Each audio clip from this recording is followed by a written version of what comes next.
Hello everybody, it's a beautiful day and the sun is streaming in our Woodstock Inn greenhouse, and I just wanted to talk to you a little bit today about how do you choose what size container to plant your seeds in.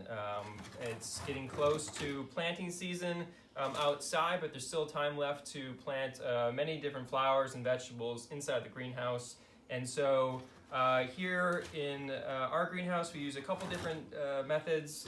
There are these cell trays, and they're typically designed to fit a tray at 11 by 22 size, and the size tray is usually denoted by the number of cells per tray. So this is a 50 tray, and this is a 128 tray. They also make 72, 98s. So depending on what kind of seed and what kind of plant you're trying to grow and when you're planting it, you kind of choose the appropriate size tray. Something in the 128s, we plant our beets, for example, for our first round of beets.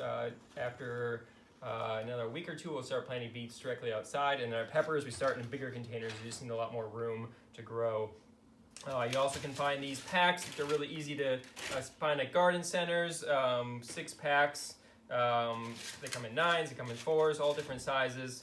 And the great thing about these is you can get several years out of them. I've had these for 6 years, and they're still working perfectly. These only last maybe 2-3 years.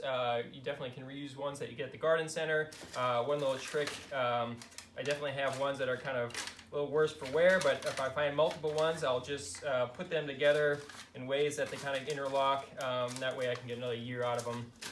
But these are really good because they're easy to kind of squeeze the plant out. These are a little more difficult because you have to have a little poker to poke through and push the plant out. And then we also use bigger containers for things like squashes or eggplants in the background. Those are in bigger containers like this. When I start doing our pumpkins and summer squashes, I actually like using these coconut fiber pots. They're a renewable resource. They're certified organic, which are really great, but there's a lot of really fun, interesting other containers you can use. But these are quite handy because you can just plant them directly in the ground and the roots take off right away, so there's zero transplant shock. And when we're doing small seedlings like this, another little fun trick is to use a clear dome over the top. So we'll plant this up, we'll put the clear dome over it, and that way it keeps the humidity in there, keeps it moist, and then as soon as they start to germinate, you take it off and they can start to breathe a little bit. But you can get fun, you can get creative with your containers.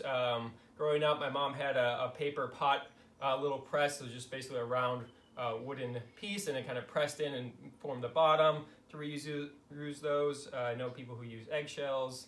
There are peat pots out there as well. So just kind of look at your plants. Usually the packers will kind of give you an indication of what size cell you need, and have fun.